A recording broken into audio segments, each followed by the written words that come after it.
नमस्कार दोस्तों, मैं वैभव वंशराज आपका स्वागत करता हूं तक्षशिला ट्यूटोरियल के ऑनलाइन चैनल पे। दोस्तों, हम लोग बात कर रहे थे क्लास 12th के फिजिक्स के चैप्टर नंबर 6 पर, जिसका नाम था विद्युत चुंबकीय प्रेरण। इसमें दोस्तों हम लोग लेक्चर 6.8 तक कंप्लीट कर चुके थे। आज हम लोग बात करेंगे लेक्चर 6.9 के बारे में। दोस्तों, आज के सेशन से हमारे क्वेश्चन स्टार्ट होंगे। जो चैप्टर हमने पढ़ा है उसके बिहाफ पे, उस पर बेस्ड जितने क्वेश्चन है हम लोग उसकी प्रैक्टिस करेंगे। ठीक है, तो अभी जो क्वेश्चन है, इस क्वेश्चन में कई पार्ट आएंगे। ठीक है, ये क्वेश्चन मेनली है क्या, निम्न चित्र में प्रेरित धारा की दिशा ज्ञात करनी। आपको ऐसा एग्जाम में एक डायग्राम बन के आ सकता है। आपको क्या करना होगा, उसी फिगर को अपनी कॉपी में बनाना होगा और फिर उसमें पेन से प्रेरित धारा की दिशा को बताना पड़ेगा। दोस्तों, जब भी इस तरह के क्वेश्चन को हल करने की बात आती है, सबसे मेन टॉपिक उठता है इसमें दो ही नियम को हमको ध्यान रखना पड़ता है। पहला, लेंज लॉ को, क्योंकि आपको पता ही है कि प्रेरित धारा की दिशा कैसी होनी चाहिए, प्रेरित विद्युत वाहक बल किस टाइप का होना चाहिए कि वो उस कारण का विरोध करे जिससे स्वयं उत्पन्न हुआ था।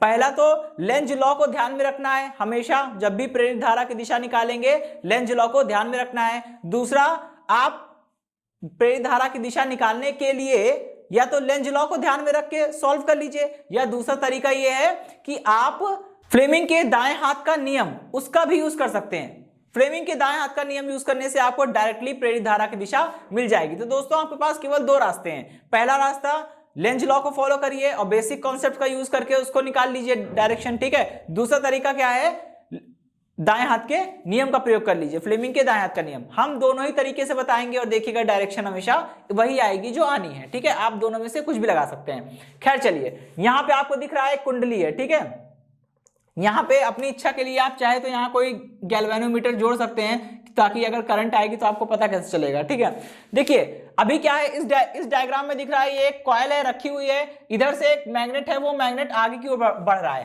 एरो बना है, मतलब ये चुंबक जो है वो कुंडली की ओर आ रहा है। और आपको पता है दोस्तों, जब कुंडली की ओर आएगा चुंबक तब कुंडली से ज्यादा फ्लक्स गुजरेगा, क्योंकि तब फ्लक्स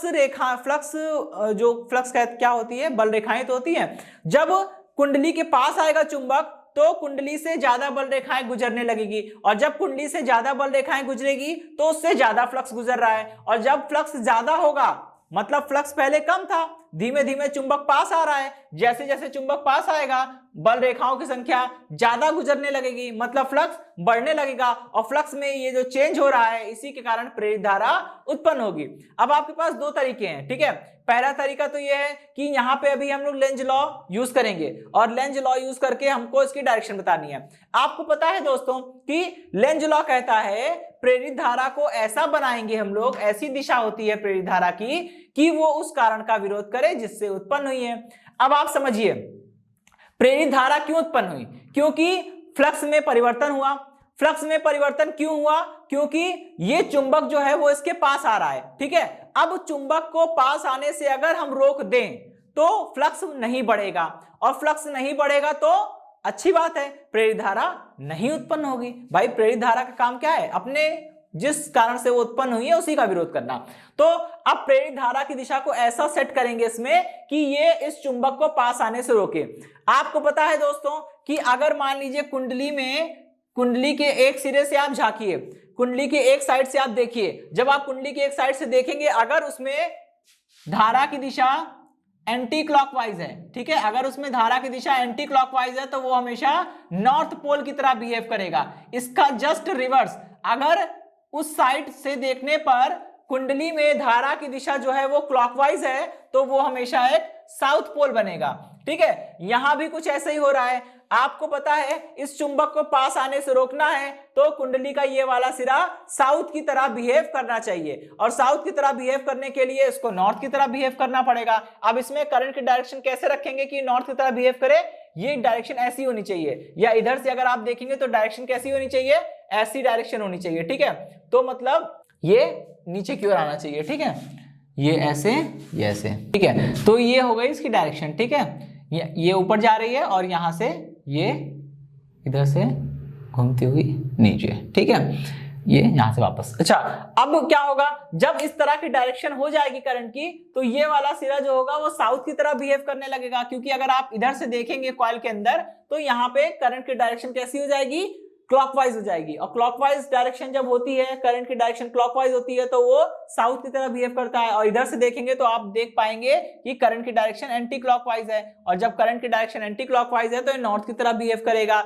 आपको पता है अगर ये साउथ की तरह बिहेव करने लगेगा तो चुंबक का साउथ और ये कॉइल का साउथ पोल दोनों एक दूसरे को क्या करेंगे, रिपल करेंगे। रिपल करेंगे तो चुंबक आगे नहीं आ पाएगा, और चुंबक आगे नहीं आएगा तो कोई फ्लक्स परिवर्तन नहीं होगा। सिंपल, ठीक है। तो देखिए कितना इजी था, बस इतना करना है आपको। जो डायग्राम बन के आएगा उसको कॉपिंग बना के यहाँ पे प्रेरित धारा की दिशा बता देंगे, और आप ऐसे बना सकते हैं कि प्रेरित धारा की दिशा भाई ये हो जाएगी, ठीक है।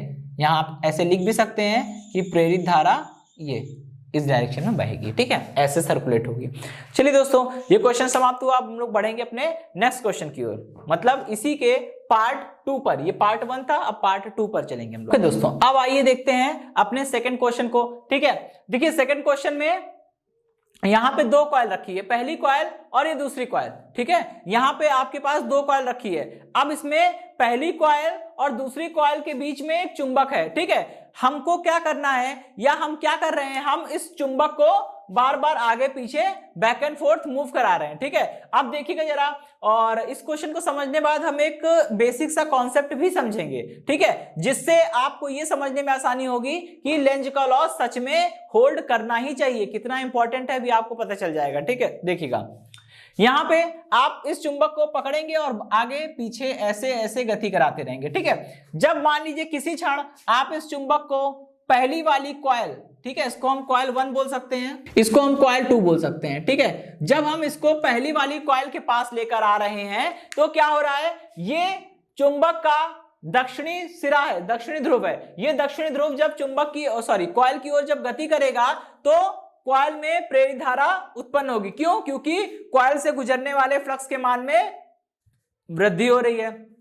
जब भी कॉइल से गुजरने वाले फ्लक्स के मान में वृद्धि होगी, क्या होगा, उससे ज्यादा बल रेखाएं गुजर रही है, तो अब इसमें प्रेरित धारा उत्पन्न होगी, क्योंकि फ्लक्स परिवर्तित हो रहा है, ठीक है। और जब इसमें प्रेरित धारा उत्पन्न होगी तो प्रेरित धारा को ऐसा सेट करना है कि ये वाला पोल किसकी तरह बिहेव करे, साउथ की तरह। जब ये साउथ की तरह बिहेव करेगा तभी तो साउथ साउथ को रिपल करेगा, ठीक है। तो अब इसमें धारा की दिशा को ऐसी रखनी है कि वो साउथ की तरह बिहेव करे। तो क्या करना होगा, हमें इस साइड से देखिए, और इस साइड से देखने पर इसमें धारा की दिशा को ऐसा बनाइए कि वो एक क्लॉकवाइज रोटेशन को फॉलो करे। जब ये क्लॉकवाइज रोटेशन को फॉलो करेगी तो ऐसे ऐसे घूमते हुए फिर डाउनवर्ड नीचे की ओर आएगी। तो इधर नीचे की ओर बन गया एरो, इधर बन गया ऊपर की ओर एरो, ठीक। और इसमें ये हो गई इस करंट की डायरेक्शन, ठीक है। चलिए अब इधर देखिएगा, ठीक है। अब इसमें क्या होगा, इसमें भी डायरेक्शन निकाल लीजिए। जब ये चुंबक पहली वाली कॉइल की तरफ जा रहा है, इसका मतलब दूसरी वाली कॉइल से दूर हो रहा है, ठीक है। अब समझिएगा, और दूसरी वाली कॉइल की तरफ चुंबक का नॉर्थ पोल है। अब समझिए, जब नॉर्थ पोल दूसरी कॉइल से दूर जा रहा है, पहली कॉइल के पास आ रहा है मतलब दूसरी कॉइल से दूर जा रहा है, ठीक है। जब दूसरी कॉइल से दूर जा रहा है तो अब क्या होगा, दूसरी कॉइल से गुजरने वाली बल रेखाओं की संख्या कम हो जाएगी और फ्लक्स कम हो जाएगा। अब प्रेरित धारा को ऐसा सेट करना है कि ये फ्लक्स बढ़े, ठीक है। तो फ्लक्स कैसे बढ़ेगा, फ्लक्स बढ़ने के लिए अब इसको, ये नॉर्थ है तो इसमें धारा की दिशा को ऐसा रखिए कि ये साउथ हो जाए, ठीक है। क्योंकि अगर ये वाला पोल साउथ नहीं होगा तो इसको अट्रैक्ट कैसे करेगा, क्योंकि नॉर्थ नॉर्थ तो रिपल कर देते हैं, हमें अट्रैक्ट करना है, हमें इस चुंबक को दूर जाने से रोकना है। क्योंकि ये चुंबक दूर जा रहा है तो फ्लक्स कम हो रहा है, और फ्लक्स को कम होने नहीं देना है। प्रेरित धारा नहीं चाहेगी कि फ्लक्स कम हो, ठीक है। फ्लक्स कम होता है तो प्रेरित धारा उत्पन्न होती है, फ्लक्स बढ़ता है तो प्रेरित धारा उत्पन्न होती है। लेकिन इस केस में जब ये चुंबक पहली वाली कॉइल की तरफ जा रहा है तो दूसरी वाली कॉइल से दूर हो जाएगा, और दूसरी वाली कॉइल से दूर हो जाएगा तो दूसरी वाली कॉइल से कम बल रेखाएं गुजरेगी, मतलब कम फ्लक्स गुजरेगा। और जब दूसरी वाली कॉइल से कम फ्लक्स गुजरेगा तो दूसरी वाली कॉइल में करंट की डायरेक्शन ऐसी रखनी होगी कि वो उसको बढ़ाने का प्रयास करे, और फ्लक्स बढ़ाने के लिए इस चुंबक को वापस अपनी ओर अट्रैक्ट करना होगा। इसलिए ये वाला पोल साउथ की तरह बिहेव करना बहुत जरूरी है। ठीक है, अब इसमें करंट की डायरेक्शन को ऐसा रखिए कि वो उसको फॉलो कर सके। ठीक है, तो क्या होगा, इसमें करंट की डायरेक्शन को आप ऐसे रखेंगे तो ये जो फॉलो करेगी, ठीक है, ये ऐसे, ये ऊपर जाएगी, फिर ऐसे रोटेट करते करते यहां से डाउनवर्ड। ठीक है, चलिए, तो ये बात हो गई। ठीक, ये साउथ की तरफ बिहेव करेगा, ये नॉर्थ की तरफ बिहेव करेगा, और ठीक है, तो ये इसको अट्रैक्ट करेगा और लेंज लॉ यहां भी फॉलो होगा। ठीक है, तो चलिए, ये तो बन गई इसकी डायरेक्शन। अब यहां पे आप बना सकते हो। तो दोस्तों, तो ये सेकंड वाला क्वेश्चन समाप्त हुआ। अब हम लोग बढ़ेंगे अपने थर्ड पार्ट की ओर। अब देखिए दोस्तों, थर्ड पार्ट में क्या है, थर्ड पार्ट में यहाँ पे एक कॉइल लगी है। ठीक है, ये कॉइल एक सर्कुलर कॉइल है। हमने क्या किया है, इस वाली कॉइल में यहाँ पे एक बैटरी, एक कुंजी या की, और यहाँ पे एक धारा नियंत्रक यानी रियोस्टेट जोड़ रखा है। रियोस्टेट की सहायता से धारा के मान को घटाए बढ़ाएंगे। जब आप पहली वाली कुंडली में धारा के मान को घटाएंगे या बढ़ाएंगे तो पहली वाली कुंडली से उत्पन्न चुंबकीय क्षेत्र का मान भी घटेगा या बढ़ेगा। जब धारा बढ़ाएंगे तो चुंबकीय क्षेत्र का मान बढ़ेगा, और चुंबकीय क्षेत्र का मान बढ़ेगा तो ये दूसरी कुंडली रखी है, इस कुंडली से गुजरने वाला फ्लक्स भी बढ़ जाएगा। इसका उल्टा, जब आप धारा के मान को कम करेंगे तो चुंबकीय क्षेत्र कम हो जाएगा। जब चुंबकीय क्षेत्र कम हो जाएगा तो फ्लक्स भी कम हो जाएगा और दूसरी वाली कुंडली से गुजरने वाला फ्लक्स कम हो जाएगा। फ्लक्स बढ़े चाहे फ्लक्स घटे, दोनों ही केस में क्या होगा, प्रेरित धारा दूसरी वाली कुंडली में अवश्य उत्पन्न होगी। ठीक है, हमें उसकी दिशा निकालनी है। चलिए, तो अभी मान लीजिए किसी क्षण हम क्या कर रहे हैं, धारा को बढ़ा रहे हैं। जब धारा हम बढ़ाएंगे तो धारा को बढ़ाने पर पहली वाली कुंडली का चुंबकीय क्षेत्र बढ़ेगा, और पहली वाली कुंडली का चुंबकीय क्षेत्र बढ़ेगा तो दूसरी वाली कुंडली से गुजरने वाला फ्लक्स भी बढ़ जाएगा, और दूसरी वाली कुंडली से गुजरने वाला फ्लक्स बढ़ गया तो हमें क्या करना पड़ेगा, इसको ऐसा बनाना पड़ेगा कि वो उस फ्लक्स का विरोध करे। देखिए क्या होगा दोस्तों, समझने का प्रयास करेंगे। ठीक, अच्छा, पहले तो समझ लीजिएगा, ये कुंडली ऐसे रखी है, ये वाला पोर्शन जो है वो आगे रखा है और ये वाला पोर्शन जो है वो पीछे रखा है। एक कॉइल ऐसे है। ठीक है, इसमें करंट की डायरेक्शन ऐसे है। आप इस तरफ से देखिए, जब आप इस तरफ से देखेंगे तो करंट की डायरेक्शन आपको ऐसी मिलेगी। मतलब ये वाला पोल कैसा होगा, साउथ पोल होगा, ये वाला साउथ पोल होगा, ये वाला नॉर्थ पोल होगा। तो इसमें बल रेखाएं कैसी गुजरेगी, ठीक है, ये साउथ है, ये नॉर्थ है, तो इधर से जाएगी, कहीं घूम के ऐसे आएगी, और फिर इसमें ये डायरेक्शन है। ठीक है, अब देखिएगा, अब जैसे आप इसमें धारा के मान को बढ़ाएंगे, इन बल रेखाओं की संख्या बढ़ जाएगी, क्योंकि फ्लक्स बढ़ गया है, और फ्लक्स बढ़ गया है तो दूसरी वाली कॉइल से गुजरने वाला फ्लक्स बढ़ा है, तो फ्लक्स में परिवर्तन हुआ है और दूसरी वाली कॉइल से प्रेरित धारा उत्पन्न होगी। अब दूसरी वाली कॉइल में प्रेरित धारा की दिशा को ऐसी रखनी है कि दूसरी वाली, अच्छा एक और चीज, जब दूसरी वाली कॉइल में प्रेरित धारा उत्पन्न हो जाएगी तो धारा चाहे जैसी भी हो, चाहे वो प्रेरित धारा हो, चाहे वो चालन धारा हो, किसी भी प्रकार की धारा हो, बस दूसरी वाली कॉइल में धारा प्रवाहित हो रही है तो दूसरी वाली कॉइल खुद का अपना चुंबकीय क्षेत्र उत्पन्न करेगी। ठीक है, अब समझिएगा, अब दूसरी वाली कॉइल में करंट की डायरेक्शन को ऐसा रखना है कि इसके दूसरी वाली कॉइल के कारण उत्पन्न चुंबकीय क्षेत्र पहली वाली कॉइल के कारण उत्पन्न चुंबकीय क्षेत्र के जस्ट अपोजिट हो, तभी तो विरोध करेगा। ठीक है, तो आइए देखते हैं कैसे होगा इसमें डायरेक्शन। इसकी डायरेक्शन ऐसे रखिए दोस्तों कि इसमें जो बल रेखाएं हैं वो जस्ट इसके अपोजिट हो जाएं। ठीक है, अब देखिए, इसमें हमको करंट की डायरेक्शन ऐसी रखनी है कि ये बल रेखाएं देखिए इधर बाहर की ओर जा रही है।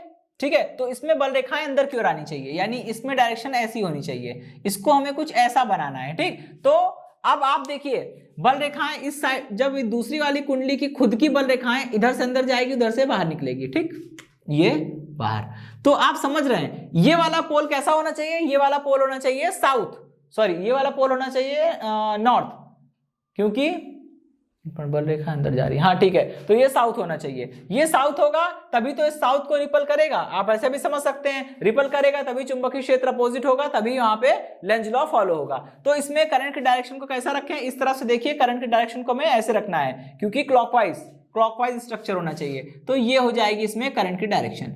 ठीक है, ये ऐसे और ये ऐसे।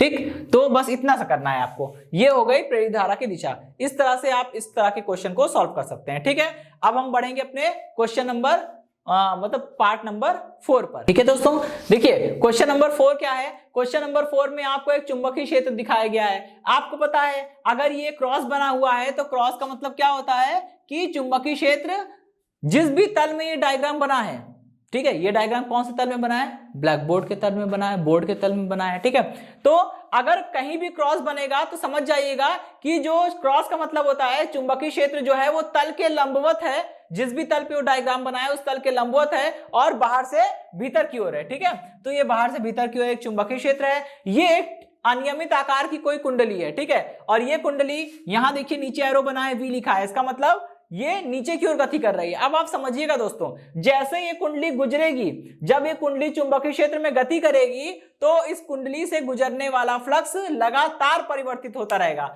और इस कारण इसमें एक प्रेरित धारा भी उत्पन्न होगी। ठीक है, अब उस प्रेरित धारा की दिशा हमें निकालनी है, तो इसके लिए हमारे पास दो नियम हैं। ठीक है, पहला नियम जो है वो लेंज लॉ फॉलो करते हुए है। ठीक, आइए देखते हैं। अब करना क्या होता है, जिस पॉइंट पे आपको वेग दिया होता है, जिस पॉइंट पे आपको वेग की डायरेक्शन दी होती है उसके सीध में एक पॉइंट ले लीजिए। उसके सीध में का मतलब है बिल्कुल उसके सीध में यहां पे एक पॉइंट ले लीजिए। ठीक है, ये ठीक, यहां पे एक पॉइंट ले लीजिए। सबसे पहला काम यही करेंगे कि जिस भी पॉइंट पर आपको वेलोसिटी यानी कुंडली के गति का वेग दिया होगा उस पॉइंट के जस्ट सामने, जिस पॉइंट पर वेग दिया होता है उसके जस्ट सामने एक पॉइंट ले लीजिए। अब सारा नियम हम लोग इसी पे लगाएंगे, फ्लेमिंग के दाएं हाथ का नियम भी इसी पे लगाएंगे और लॉरेंज का लॉ फॉलो करते हुए, लेंज के लॉ फॉलो करते हुए, लॉरेंज के बेसिक कॉन्सेप्ट लगाते हुए भी हम लोग यहाँ डायरेक्शन निकाल सकते हैं। ठीक है, पहले हम लोग फर्स्ट रूल यूज करेंगे। ठीक है, और बाद में हम लोग लॉरेंज के दाएं हाथ का नियम यूज करेंगे। ठीक है, चलिए क्या करेंगे, इस पॉइंट पे आपको दिख रहा है अगर ये कुंडली नीचे की ओर गति करती रहेगी तो फ्लक्स के मान में लगातार परिवर्तन होता रहेगा और इस परिवर्तन को रोकने के लिए हमें क्या करना होगा, इस कुंडली को नीचे आने से रोकना होगा। और इस कुंडली को अगर आप नीचे आने से रोकना चाहते हैं तो इस पर विपरीत दिशा में एक बल लगाना पड़ेगा। ठीक है, इस पर विपरीत दिशा में आपको एक बल लगाना पड़ेगा। ठीक है, अच्छा अब देखिए, अब इस वाली कुंडली में धारा की दिशा को ऐसा सेट करिए कि इस पर एक लॉरेंज बल लगे, वो भी ऊपर की दिशा में। ठीक है, और यहां पे लॉरेंज बल ऊपर की ओर लगाना है, इसमें धारा की दिशा को ऐसा रखना है कि लॉरेंज बल ऊपर लगे। इसके लिए हमें लॉरेंज बल की दिशा निकालने के लिए फ्लेमिंग के बाएं हाथ का नियम यूज करना पड़ेगा। ठीक है, चलिए फ्लेमिंग के बाएं हाथ का नियम यूज करिए। क्या करेंगे, इस पॉइंट पे फ्लेमिंग के बाएं हाथ का नियम लगाइए। तर्जनी उंगली चुंबकीय क्षेत्र की दिशा को बताती है और इस पॉइंट पर हम नियम लगा रहे हैं, तो इस पॉइंट पे चुंबकीय क्षेत्र अंदर की ओर है, तो अपनी तर्जनी उंगली को अंदर कर लिया। अब इसमें धारा की दिशा मत जानिए, धारा की दिशा तो हमें पता ही नहीं है। अंगूठा ऊपर की ओर रखिए क्योंकि हमें बल किधर चाहिए दोस्तों, बल हमें ऊपर लगाना है, क्योंकि अगर बल ऊपर नहीं लगा तो इसका विरोध नहीं कर पाएंगे। ठीक है, और प्रेरित धारा तो हमेशा उस कारण का विरोध करेगी जिससे ये उत्पन्न हुई है। तो अंगूठा ऊपर रख लिया क्योंकि हमें आपकी लॉरेंज बल ऊपर चाहिए। धारा की दिशा किधर आ रही है, इधर की ओर, इसका मतलब धारा की दिशा ये होनी चाहिए, ये ऐसे। ठीक है, ये होनी चाहिए धारा की दिशा, समझ में आ गया। ठीक है, अब हम लोग दूसरा नियम लगाएंगे। ठीक है, फ्लेमिंग के दाएं हाथ का नियम, और दाएं हाथ का नियम यूज करके देखेंगे कि क्या चुंबकीय क्षेत्र की दिशा वही आ रही है, क्या प्रेरित धारा की दिशा वही आ रही है। ठीक है, अब इस पॉइंट पे फ्लेमिंग के दाएं हाथ का नियम लगाइए। फ्लेमिंग के दाएं हाथ का नियम कहता है यदि हम अपने दाएं हाथ की तर्जनी उंगली, मध्यमा उंगली और अंगूठे को इस प्रकार फैलाएं कि वे तीनों परस्पर एक दूसरे के लंबवत हो, तब यदि तर्जनी उंगली चुंबकीय क्षेत्र को और मध्यमा उंगली प्रेरित धारा की दिशा को बताए, तब अंगूठा चालक की गति की दिशा को बताएगा। ठीक है, बिल्कुल वही लॉ यहां लगाइए। चुंबकीय क्षेत्र अंदर है तो तर्जनी उंगली अंदर, मध्यमा उंगली किधर होती है प्रेरित धारा की दिशा में, वो आपको नहीं पता है, लेकिन अंगूठा किधर होना चाहिए, प्रेरित धारा की दिशा निकालनी है, इसलिए इसको भी छोड़ दीजिए, ये हम नहीं जानते। लेकिन अंगूठा चालक की दिशा को बताता है, चालक की गति की दिशा को बताता है, और चालक नीचे आ रहा है तो अंगूठा अपना नीचे कर दिया। देखिए धारा किधर आ रही है, इस डायरेक्शन में आ रही है, ये उंगली धारा की दिशा है, यानी धारा ऐसे होगी। ठीक है, तो आपने दोनों लॉ लगाए, दोनों लॉ से डायरेक्शन वही आ रही है, इसका मतलब सही है। ठीक है, ओके, अब हम लोग अपने पार्ट नंबर 5 पर मूव करेंगे। फिफ्थ पार्ट में क्या है, फिफ्थ पार्ट में यहाँ पे देखिए क्रॉस बना है, सॉरी डॉट बना है। डॉट का मतलब होता है कि चुंबकीय क्षेत्र जो है वो तल के लंबवत है और किधर है, भीतर से बाहर की ओर है। क्रॉस मतलब बाहर से भीतर, डॉट मतलब भीतर से बाहर। ठीक है, अच्छा अब देखिए यहाँ पे एक चुंबकीय क्षेत्र है, तल के लंबवत है, भीतर से बाहर की ओर है। यहाँ पे क्या है, एक वृत्ताकार कुंडली रखी हुई थी। ठीक है, और इस कुंडली में कुछ खास परिवर्तन नहीं हो रहा है, ये कुंडली चल नहीं रही है। लेकिन हमने क्या किया दोस्तों, देखिए हमने क्या किया, इसको यहां ऊपर से और नीचे से प्रेस किया। जब हम इसे ऊपर और नीचे से प्रेस करेंगे तो ये पिछनी हो जाएगी, कुछ इस तरह से हो जाएगी। ठीक, अब इसमें प्रेरित धारा उत्पन्न होगी, क्योंकि जब हमने इसे दबाया तो इसके फ्लक्स में अचानक से परिवर्तन हुआ। और अब इसमें प्रेरित धारा की दिशा को ऐसा सेट करना है कि वो उस कारण का विरोध करे जिससे यह उत्पन्न हुई थी, ऐसा लेंज ने कहा था। ठीक है, तो अब इसमें प्रेरित धारा की दिशा को ऐसा रखिए कि इस पर चुंबकीय क्षेत्र बाहर की ओर लगे, क्योंकि हमें पता है जब हम इसे दबा रहे होंगे, अगर इसमें प्रेरित धारा की दिशा उस तरह की हो गई कि वो हमारे द्वारा दबाने में, हमने इसे ऊपर और नीचे से दबाया है तो उस पर बल लगाया है। ठीक है, तो अगर प्रेरित धारा की दिशा को इस प्रकार रखिए कि प्रेरित धारा के कारण इस पे लगने वाला लॉरेंज बल जो हो वो आपके द्वारा लगाए गए बल के विपरीत दिशा में हो, तब तो ये काम कर जाएगा। ठीक, अब इसमें धारा की दिशा को ऐसा रखिए कि बल ऊपर की ओर आए और इधर बल नीचे की ओर आए। ठीक है, क्या करेंगे, बाएं हाथ पहले इस पॉइंट पे लगाते हैं, फिर इस पॉइंट पे लगाते हैं, आपको दिशा मिल जाएगी। ठीक है, चलिए पहले इस पॉइंट पे लगाते हैं, फ्लेमिंग के बाएं हाथ का नियम। ठीक है, मान लिया कि धारा इसमें बह रही है। ठीक, अब आप सोचिए चुंबकीय क्षेत्र में कोई धारावाही लूप रखा है, उस पे लॉरेंज बल तो लगेगा। अब इसमें धारा की दिशा क्या है हमको नहीं पता, तो हम धारा की दिशा को रखेंगे भी नहीं। बस इतना पता है कि इसमें धारा को ऐसा रखना है कि बल इसमें ऊपर की ओर लगे और इधर बल नीचे की ओर लगे, तभी इस पे ऊपर की ओर लगने वाला बल आपके द्वारा लगाए गए बल को कैंसिल करेगा और इसमें नीचे की ओर लगने वाला बल आपके द्वारा लगाए गए बल को कैंसिल कर देगा और आप इसे दबा नहीं पाएंगे। ठीक है, लेंज लॉ यही कहता है। तो इसमें धारा की दिशा को ऐसे रखनी। खैर, ये बाएं हाथ का नियम में तर्जनी उंगली हमेशा चुंबकीय क्षेत्र को और मध्यमा उंगली हमेशा धारा की दिशा को बताती है और अंगूठा लॉरेंज बल की दिशा को बताएगा। ठीक है, चलिए इसमें रखिए उंगली, तर्जनी उंगली को बाहर रखेंगे क्योंकि चुंबकीय क्षेत्र बाहर है और धारा की दिशा नहीं पता। लेकिन दोस्तों हमें बल कैसा चाहिए, हमें बल चाहिए ऊपर की ओर। ठीक है, बल ऊपर चाहिए, तो धारा की दिशा कैसी आ रही है, इधर की ओर आ रही है, मतलब धारा की दिशा ऐसी होनी चाहिए। ठीक है, अब यहां पे लगा के एक बार देख लीजिए, अगर यहां धारा की दिशा इस वाली धारा की दिशा के साथ कंपैटिबल है, मतलब वो सही है। ठीक है, चलिए अब इस पे लगाते हैं। ठीक, तर्जनी उंगली बाहर क्योंकि चुंबकीय क्षेत्र बाहर की ओर है। हमें बल देखिए, इस पॉइंट पे हमें बल नीचे की ओर चाहिए, इस पॉइंट पे बल नीचे की ओर लाए, ये देखिए इस पॉइंट पे बल नीचे की ओर है, चुंबकीय क्षेत्र बाहर की ओर है, धारा की दिशा ऐसी आ रही है, मतलब ये तो ठीक तो है। ये देखिए ये धारा की दिशा हो गई। ठीक है, बस इतना ही करना है। ठीक, इस तरह के क्वेश्चन में केवल इतना करना है। क्वेश्चन आएगा, अपनी कॉपी में उतार के ब्लैक पेन से डायग्राम बनाया है तो ब्लू पेन से प्रेरित धारा की दिशा बना दिया और साइड में यहां लिख देंगे प्रेरित धारा, ऐसे करके ऐसे करके लिख सकते हैं आप। ठीक है, प्रेरित धारा की दिशा। ठीक, ये हो गई प्रेरित धारा की दिशा, ये जो आपने बनाई है। ठीक है, चलिए तो इसी के साथ दोस्तों ये सेशन समाप्त होता है। आज के सेशन से जुड़े नोट्स प्राप्त करने के लिए डिस्क्रिप्शन में दिए गए लिंक पर जाके क्लिक कीजिए। ओके दोस्तों, आज के सेशन में इतना ही, मिलता हूं नेक्स्ट सेशन में। धन्यवाद।